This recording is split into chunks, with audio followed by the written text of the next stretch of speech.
아멘. 2024년 한 해 동안 우리는 주일 예배를 통해서 사도행전 말씀을 함께 살펴보려고 합니다. 사도행전은 누가라는 사람이 기록했습니다. 누가. 이 누가라는 사람은 이 사도행전뿐만 아니라 누가복음도 기록한 사람입니다. 근데 우리가 주목해야 되는 건 누가복음도 그렇고 사도행전도 그렇고 이 누가라는 사람이 어떤 한 사람을 위해서 쓴 책이라는 겁니다. 그러면 그 한 사람은 누군가? 오늘 말씀 1절에도 나오고 누가복음 1장 3절에도 나오는 데오빌로라는 사람입니다. 데오빌로. 이 사람의 이름의 뜻은 하나님을 사랑하는 사람입니다. 하나님을 사랑하는 사람. 그런데 누가복음을 보면 이 데오빌로라는 사람을 누가가 가카라고 씁니다. 가카. 데오빌로 가카. 그래서 학자들은 이 데오빌로를 추정하기를 이방인인데 로마의 고위 관료겠구나라고 추정합니다. 그러니까 누가는 이방인이었던 데오빌로에게 예수님을 소개하고 그에게 믿음을 심어주고자 누가복음과 사도행전을 기록했다는 겁니다. 놀랍지 않습니까? 신약성경이 총 27권입니다. 근데 그 중에 한 권인 사도행전이 신약성경 전체에서 4분의 1 분량을 차지할 정도로 어마어마한데 그것뿐만 아니라 누가복음까지 기록했으니 이 데오빌로 한 사람을 변화시키기 위해서 정말 엄청난 준비와 노력을 했다는 걸 알 수 있습니다. 그 한 사람을 위해서. 오늘 말씀 4절 보면 예수님께서 제자들에게 이렇게 말씀하십니다. 너희는 예루살렘을 떠나지 말고 내게서 들은 아버지의 약속을 기다려라. 실제로 예수님께서 하늘로 승천하신 다음에 제자들은 이 말씀대로 순종해서 예루살렘에 돌아왔습니다. 그런데 이 제자들이 예루살렘에 돌아온다? 이건 말처럼 쉬운 일이 아니었습니다. 왜냐하면 이 예루살렘이라는 동네는 예수님께서 십자가 달려 죽으신 곳입니다. 아직 예루살렘에는 예수님을 죽인 원수들이 가득하다. 다시 말하면 예수님을 죽인 자들인데 하물며 예수님의 제자들을 죽이지 못할 이유가 없는 겁니다. 그런데 이렇게 위험한 곳이건만 제자들이 다시 예루살렘으로 돌아왔습니다. 왜 돌아왔을까? 제자들은 자신들이 안전하게 살 수 있는 고향 갈릴리로 가지 않고 위험천만한 도시 예루살렘으로 왜 왔을까? 그들에게는 기대감이 있었기 때문입니다. 기대하는 믿음. 뭘 기대하느냐? 예수님께서 나에게 하신 약속. 기다리는 자에게 반드시 주시겠다고 말씀하신 성령. 그 성령이 오셔서 우리 가운데 역사하실 것이라는 그 믿음이 있었기 때문입니다. 그렇다면 오늘 여러분들은 이 예배 자리에 나오실 때 어떤 마음을 가지고 예배 자리에 나오셨습니까? 저와 같은 목회자들 또 부교육자, 부목사들의 공통적으로 하는 말이 있습니다. 그것은 예배를 통해서 은혜 받기가 힘들다는 얘기입니다. 예배를 통해서 은혜 받기 힘들다. 왜 목사들이 은혜 받기가 힘든가? 아무래도 이 성도들이 예배를 잘 드릴 수 있도록 처음부터 끝까지 예배를 다 신경 쓰고 준비해야 하니까 다른 것에 신경 쓰다 보면 예배에 집중할 수 없고 오히려 목사님들이 은혜 받기가 힘들다는 말입니다. 저도 그런 적이 많았습니다. 그런데 물결처치를 개척하고 나서는 이전보다 할 일이 더 많아지고 더 신경 쓸 게 많아졌는데도 신기하게 이 물결처치 예배에서 예배드리면 제가 더 큰 은혜를 받는 겁니다. 왜 그럴까? 우리 교회 주일 예배는 2시에 예배 드립니다. 2시에. 그래서 저는 11시 반쯤 여기 교회에 옵니다. 그리고 문을 열고 준비하다가 보면 이제 12시쯤에 물결 워십팀도 오고 미디어 팀도 와서 함께 세팅하고 준비합니다. 그러니까 한 번의 예배를 위해서 2시간, 3시간 전부터 나와서 준비하는 겁니다. 그런데 저는 오늘 말씀을 준비하면서 이런 생각이 드는 겁니다. 아, 이것이 바로 우리 예배의 힘이 아닐까? 한 번의 예배를 위한 준비, 그리고 그 예배를 향한 간절함. 저희 교회가 1층이라 그런지 모르지만 저는 예배를 세팅하고 준비하고 찬양하고 말씀 전할 때 계속해서 저기를 봅니다. 문. 교회 입구와 문을 봅니다. 왜 보겠습니까? 괜히 누군가 한 명, 새 가족, 새로운 영혼이 저 문을 열고 들어올 것 같은 그런 기대감에 계속해서 봅니다. 그러면 저희 교회가 매주 새 가족이 옵니까? 아, 웃었어요. 그죠? 예, 제가 더 말은 안 할 텐데 그러지 않습니다. 그런데 신기하게도 평일에도 제가 예배를 기대하고 준비하면서 드는 생각, 그리고 주일에 아침 일찍 출발하면서 드는 생각, 기대감입니다. 하나님께서 오늘은 또 어떻게 일하실까?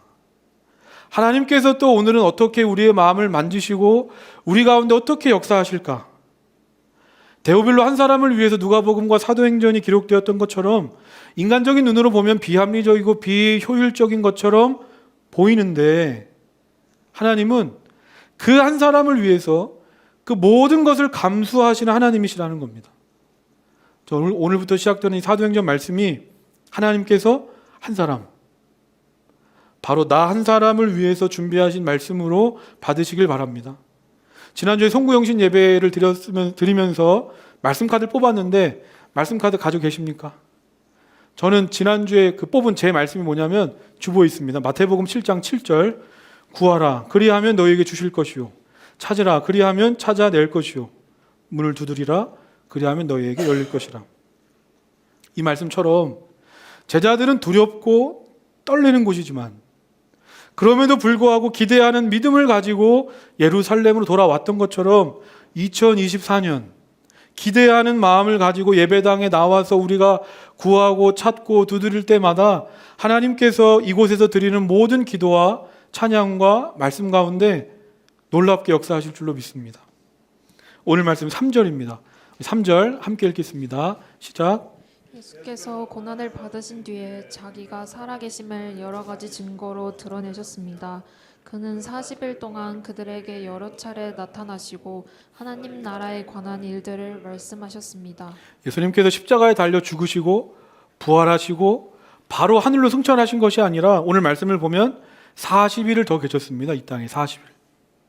그리고 그 40일 동안 예수님께서 하신 일이 있었습니다. 그건 뭐냐면 예수님은 만나는 사람들마다 말씀하셨습니다. 예수님의 십자가 죽음과 부활, 그리고 하나님 나라에 대해서 만나는 사람마다 40일 동안 말씀하셨습니다. 왜 그러셨을까? 이유가 있습니다. 오늘 말씀 8절 우리 함께 읽겠습니다. 시작. 그러나 성령이 너희에게 내리시면 너희는 능력을 받고 예루살렘과 온 유대와 사마리아에서 그리고 마침내 땅 끝에까지 이르러 내 증인이 될 것이다. 우리가 읽은 이 사도행전 1장 8절은 오늘 말씀의 주제 말씀이기도 하고 사도행전 전체의 주제 말씀이기도 한데, 이 말씀을 보면 예수님께서 왜 바로 하늘로 승천하지 않으시고 40일 동안 이 땅에 머무시면서 마지막까지 제자들에게 말씀하시고 또 말씀하셨는지 그 이유를 알 수 있습니다. 왜 그렇습니까? 예수님께서는 앞으로 이 땅에 세워질 교회, 이 땅에 세워질 성도들이 증인된 삶을 살기를 원하셨기 때문입니다. 증인된 삶. 증인이 어떤 사람인가? 내가 생각하는 대로, 내가 말하고 싶은 대로 말하는 사람은 증인이 아닙니다. 증인은 내가 직접 보고, 내가 직접 듣고, 내가 직접 경험한 것을 있는 그대로 전하는 사람이 증인입니다. 그러니까 자신이 보고 듣고 경험한 것이 확실한 사람은 어디를 가고 누구를 만나든지 주저하지 않고 담대하게 말할 수 있습니다. 근데 반대로 내가 직접 보지도 않았고 듣지도 않았고 경험도 한 것이 아니면 괜히 쓸데없는 말만 많지 그의 말에는 확신이 없습니다. 그러니까 예수님께서는 우리 모두가 이 땅에서 담대한, 능력 있는, 확신 있는 증인으로 살기를 원하시는데, 그러려면 어떠한 것에도 흔들리지 않는 분명한 자기 경험과 확신이 있어야 하는데, 그러기 위해서는 예수님께서 바로 하늘로 올라가지 않으시고 40일 동안 그들과 함께 하시면서 누구를 만나든지 그를 붙잡고 간절하게 복음에 대해서, 하나님 나라에 대해서 이야기하시면서 한 명이라도 더 내 말씀을 잊지 않고 복음을 전하는 증인이 되기를 원하셨다는 겁니다. 실제로 이후의 제자들은 예수님을 전하는 증인의 삶을 삽니다. 앞으로 사도행전 말씀을 쭉 보면서 알 텐데, 세상 사람들이 제자들을 붙잡고 말하는 겁니다. 예수를 전하지 마라. 위협하고 핍박해도 제자들은 굴하지 않습니다. 사도행전 4장 20절. 우리는 보고 들은 것을 말하지 않을 수 없습니다. 지난 성탄 예배 때 우리가 요한복음 4장에 그 사마리아 여인에게 찾아오신 예수님 이야기를 나눴습니다. 이 사마리아 여자, 어떤 사람인가? 남편이 6명 있던 사람. 그리고 평생을 거절감 속에 살던 사람, 그래서 사람들을 만나기 싫어서 아무도 물들어 오지 않는 대낮에 우물가로 홀로 물을 길러 오는 사람. 그런데 이런 사람이 예수님을 만나고 나니까 지금까지 자신의 삶을 지탱하던 물동이를 버렸습니다. 그리고 사람들로 가득한 동네로 뛰어들어가서 말하는 겁니다. 와서 보십시오. 이분이 우리를 구원할 분이십니다. 어떤 목사님이 이런 말씀을 하시는 걸 들었습니다. 지금 내가 누군가에게 증인이 되고 있지 않다면 나는 예수님을 만난 사람이 아닙니다. 쉽게 말해서 내가 지금 누군가에게 예수님을 전하고 있지 않다면 바로 내가 지금 예수님을 만나야 할 전도 대상자라는 겁니다. 전하지 않는다면 내가 전도 대상자다. 여러분 어떠십니까? 예수님께서는 마지막까지 우리가 예수님의 증인이 되기를 바라시면서 간절한 마음으로 말씀하시고 또 말씀하셨는데, 그렇다면 오늘 나는 주님을 전하는 증인된 삶을 살아가고 계십니까? 아니, 그 전에 예수 그리스도에 대한 분명한 확신과 경험이 있습니까? 아니면 예수님을 믿는다고 하면서도 예수님에 대한 확신 없이 그냥 전하는 신용만 하는 삶을 살고 있지 않습니까? 오늘도 예수 그리스도에 대한 아무런 감격 없이 그저 무미건조한 신앙생활을 반복하면서 교회 밖에서는 내가 성도임을 숨기려고 하지 않습니까? 오늘 말씀 6절 7절입니다. 우리 함께 읽겠습니다. 시작. 사도들이 한 자리에 모였을 때에 예수께 여쭈었다. 주님께서 이스라엘에게 나라를 되찾아 주실 때가 바로 지금입니까? 예수께서 그들에게 말씀하셨다. 때나 시기는 아버지께서 아버지의 권한으로 정하신 것이니 너희가 알 바가 아니다. 관심이 다른 겁니다. 관심이 다릅니다. 예수님은 우리가 당신의 증인이 되길 바라시며 우리를 부르셨지만 우리는 그런 것은 관심이 없고 오로지 예수님을 통해서 어떻게 하면 내가 무엇을 더 먹을 수 있을까? 더 마실 수 있을까? 더 입을 수 있을까에만 혈안이 되어 있습니다. 그래서 예수님을 믿는다고 하지만 예수님의 뜻과 생각에는 관심이 없습니다. 그러니까 제자들이 어떻게 합니까? 예수님과의 마지막 시간입니다. 그래서 예수님은 마지막 시간에 간절한 마음을 가지고 죽음과 부활, 하나님 나라에 대해서 말씀하셔도 여전히 제자들은 딴소리하는 겁니다. 주님, 우리 나라는 언제 로마로부터 해방될 수 있습니까? 이에 주님께서 말씀하십니다. 그건 너희가 알 바가 아니다. 다시 말해서 너희는 지금 그런 것에 관심 가질 때가 아니다. 그리고 나서 말씀하시는 게 8절입니다. 그러나 성령이 너희에게 내리시면 너희는 능력을 받고 예루살렘과 온 유대와 사마리아에서 그리고 마침내 땅끝에까지 이르러 내 증인이 될 것이다. 자기 나라의 정치적 해방에 대해서 묻는 제자들의 입장에서 보면 지금 예수님의 답변은 황당하고 엉뚱합니다. 아니, 예수님이 지금 우리 말씀 못 알아들으셨나? 왜 저런 소리 하시지? 제자들은 이해하지 못했을지 몰라도 지금 예수님께서는 너무나도 중요한 말씀을 하시는 겁니다. 예수님의 승천 이후에 이 땅에 처음 교회가 세워지고 그리스도인들이 세워질 텐데 시대와 상황에 관계없이 교회와 성도로서 끝까지 붙잡아야 할 본질, 정체성이 있다. 그것은 바로 증인된 삶이다. 증인된 삶. 제가 언젠가 설교 시간에도 소개했던 적이 있는데 2024년 한국교회를 전망하고 전략을 세우는 한국교회 트렌드 2024라는 책이 있습니다. 이 책을 보면 앞으로의 한국교회가 어떻게 가야 되는지 이러저러한 나름의 전망을 말하고 그 전망 중에 하나가 이겁니다. 우리 앞으로의 한국교회는 다시 선교적 교회, 미셔널 처치가 되어야 한다라는 전망이었습니다. 우리가 뭐 다 알다시피 코로나 팬데믹 이후로 교회가 이제 급격한 이제 어려운 상황 속에 빠졌습니다. 문제는 교인의 숫자가 주는 게 문제가 아니라 한국교회 신뢰도가 추락하고 있다는 게 문제입니다. 그런데 위기가 오면 동시에 기회가 온다라는 말처럼 이 코로나 팬데믹을 거치면서 지금까지 한 번도 고민하지 않았던 한국교회가 고민하고 본질적인 질문을 하기 시작했다는 겁니다. 아, 우리가 잘못해왔구나 라는 걸 처음 깨닫고, 그리고 한국교회가 비로소 처음 질문하는 겁니다. 그러면 교회는 뭘까? 이 질문. 교회는 뭘까? 교회의 본질에 대해서 심각하게 고민하기 시작했습니다. 그러면서 이 코로나 기간 중에 미국에 있는 한인교회 목사님들을 대상으로 설문조사를 했습니다. 그런데 그 중에 73.9%가 목회자가 73.9%의 목회자들이 이제 팬데믹 이후에 우리가 아는 것처럼 이제 목회 철학과 패러다임이 변했다고 답했습니다. 어떻게 바뀌었냐?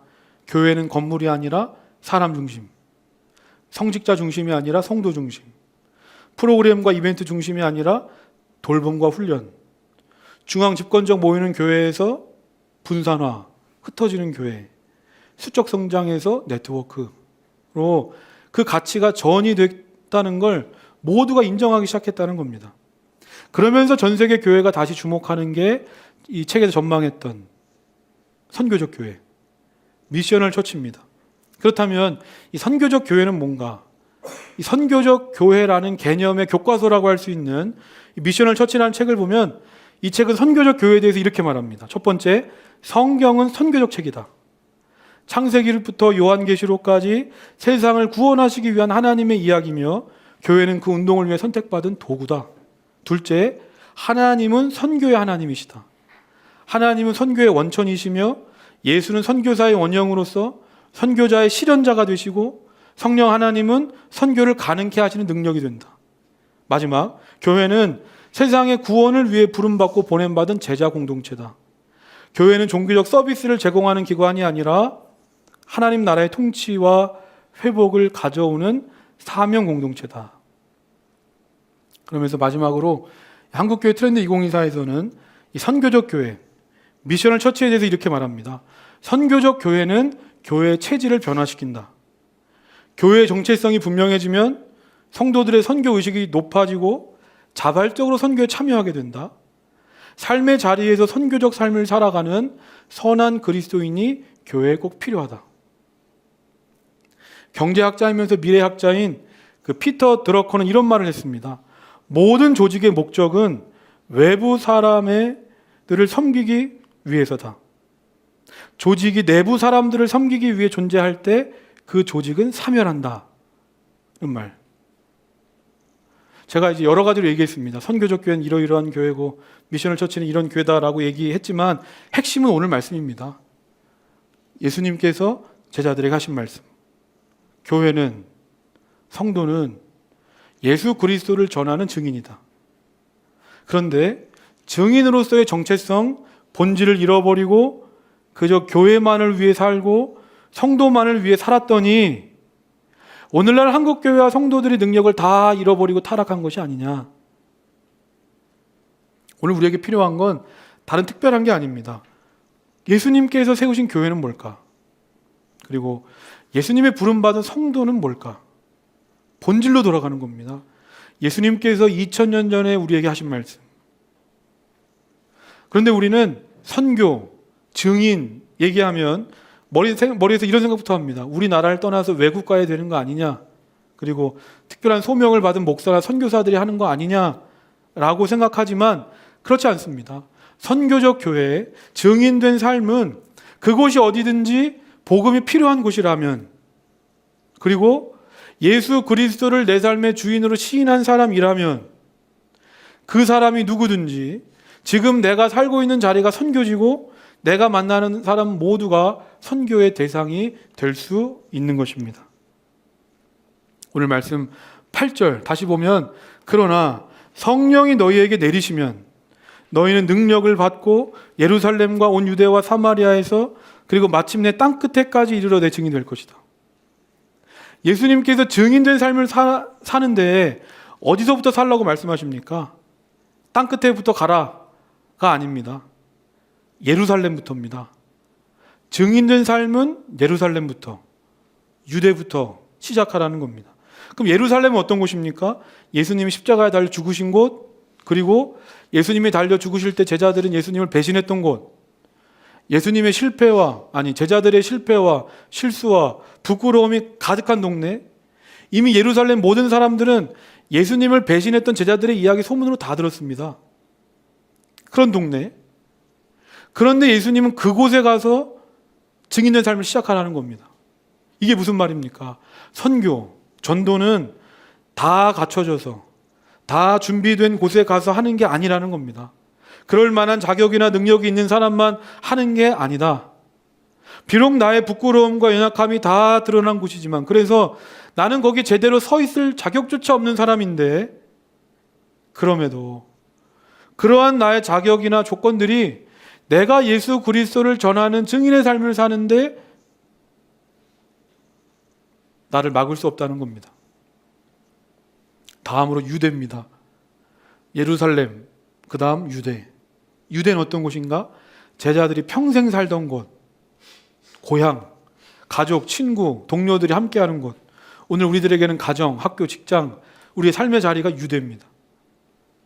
전도 중에 가장 어려운 전도는 누구 전도하는 겁니까?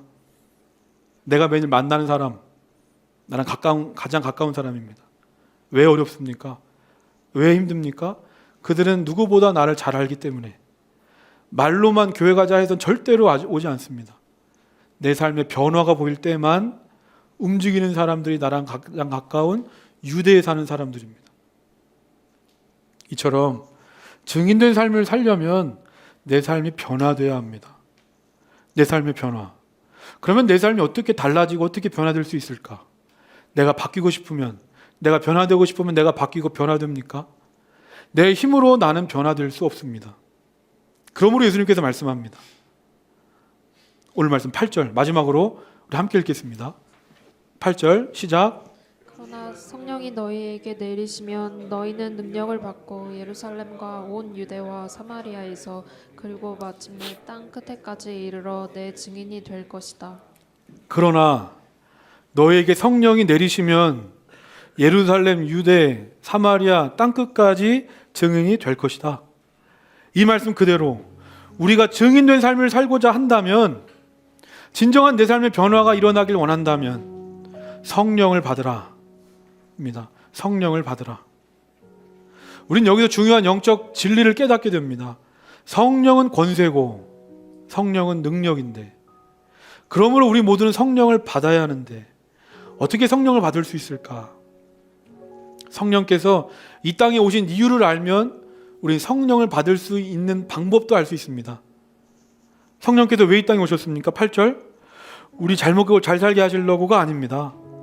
성령께서 이 땅에 오신 이유는 우리가 예수님을 전하는 증인된 삶을 살게 하시려고 성령께서 이 땅에 오신 겁니다. 그러므로 우리가 성령을 받기 위해서는 어떻게 해야 되는가? 당연히 내가 뜨겁게 사모하고 간절히 성령을 사모하는 기도를 드리면 받을 수도 있지만, 오늘 말씀을 보면 내가 예수 그리스도를 전하는 증인된 삶을 살고자 할 때, 나에 대한 관심에서 벗어나서 하나님에 대한 강한 열망을 가질 때 성령께서 나에게 임하시는 겁니다. 제가 앞서 얘기했습니다. 제자들이 우리나라 이스라엘이 언제 로마로부터 해방될 수 있습니까? 라고 물었을 때 예수님께서는 아주 칼같이 대답하셨습니다. 그건 너희가 알 바가 아니다. 아무리 제자들이 지금 눈치 없이 이렇게 얘기했다고 할지라도 제자들 입장에서 보면 예수님께 섭섭할 수 있습니다. 예수님은 우리의 현실에 관심이 없으신 분인가? 예수님께서 제자들의 그 아픈 마음을 모르시는 것도 아니고 제자들을 사랑하지 않으시는 것도 아닌데, 아니 어떻게 저렇게 매정하게 말씀하실 수 있을까? 그리고 왜 예수님은 뜬금없이 그러한 제자들에게 성령을 받으라 라고 말씀하셨을까? 분명 우리도 제자들처럼 다양한 기도의 제목, 또 다양한 마음의 소원들이 있을 수 있습니다. 그런데 예수님께서는 오늘 말씀을 통해서 분명한 우선순위를 말씀하시는 겁니다. 그 많은 것들이 있지, 그럼에도 불구하고 먼저 구할 것은 성령 충만이다. 왜냐하면 성령께서 나와 함께 하시면 너의 인생 가운데 어떤 문제가 있든지 성령께서 풀지 못하실 문제가 없기 때문입니다. 말씀을 정리하면서 40일이 지난 후에 예수님께서 하늘로 승천하셨습니다. 예수님께서 하늘로 승천하시는 그 장면 상상해 보시길 바랍니다. 한 번도 본 적 없는 놀라운 장면 앞에 제자들이 아마 입을 벌리고 계속 쳐다보고 있었던 것 같습니다. 그러니까 계속 쳐다보니까 천사들이 내려와서 제자들에게 이렇게 말하는 겁니다. 갈릴리 사람들아, 너희들은 어찌하여 하늘만 쳐다보고 있느냐? 이게 무슨 말입니까? 예수님을 만나서 너희 은혜 받지 않았냐? 그런데 언제까지 그 은혜의 자리에만 머물러 있을 거냐?